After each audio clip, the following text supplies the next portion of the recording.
Alright, so this is my ammo can stove. It is made out of surplus ammo can, otherwise known as a Fat 30. The inside dimensions are 17.5 long by 10.5 wide by 14.5 inches tall, so it's a rather large ammo can. I'm just going to go over some of the features in part 1, and in part 2 hopefully fire it up for everyone for the first time. We'll start with the lid. The lid, you have, well, actually a buddy of mine from Darkmoon Metals welded this up for me. He used the plasma cam to cut out the circle for the flue, and then hand rolled the collar and welded around. If you flip this over, you'll notice there is, if I can get it right, fiberglass rope all the way around that replaced the rubber gasket.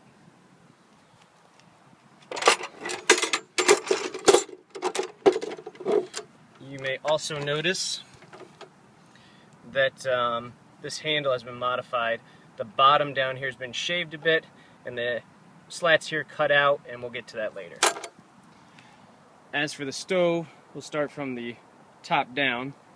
On top, this is a freestanding bath.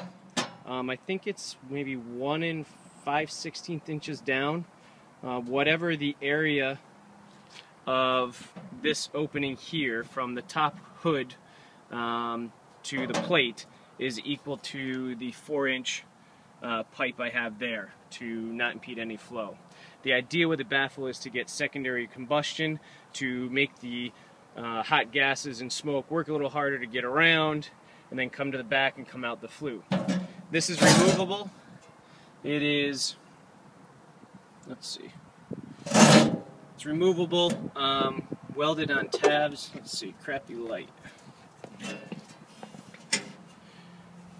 It's welded on those tabs. There's 4 of them, and you'll see the expanded metal grate at the bottom to catch embers, but if you ever wanted to go into grill mode, you can move this grate up to the top and set it up on those.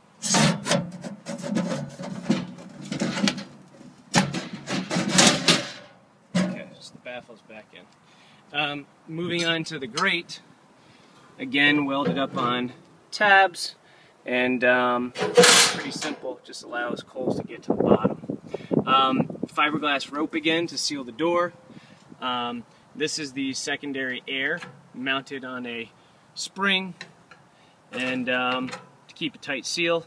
And again, secondary air comes in here, and it allows mixes with the combustibles come around the bend as it heads to the back and hopefully reignites. When I show you and put the lid on the top, you'll notice this has to be in an upright position to fit through the handle. The door, I can't remember what he called it, but it's like diamond plate on crack. It's thick, we didn't want it to warp.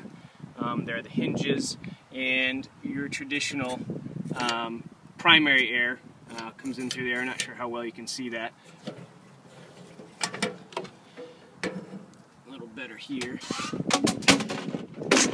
I just broke my lamp in the wind. This latch is well fabricated. It only goes so far. Pretty cool. And this here is as a chamfered edge to seal better as it closes. Let's see. Let's go over some of the tools. This is the hand fabricated ash shovel. Fits in, gets to the back, does its job.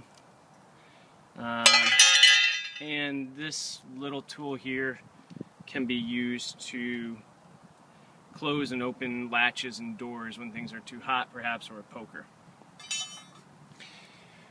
Over here on the side, we've got the legs. They've been welded and then slotted so that, a little better over here, welded and slotted so that when you push the legs up and in, you turn them a little twist and they lock in place. This bar may or may not be needed. It just gives it a little extra stability.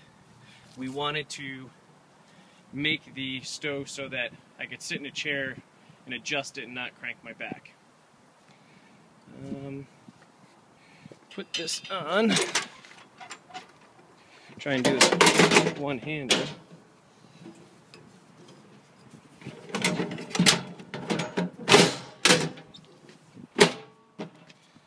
Okay, so the back latch is retained. That's pretty standard.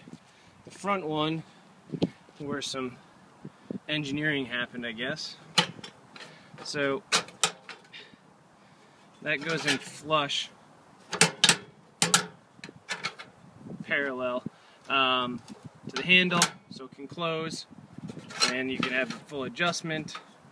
And we ground off a little bit and then he welded this handle here fixed. So that's how we could cram everything in there. This is in the upright position. Now it's closed. Obviously not as airtight as normal wood stoves, but hopefully it'll be pretty good.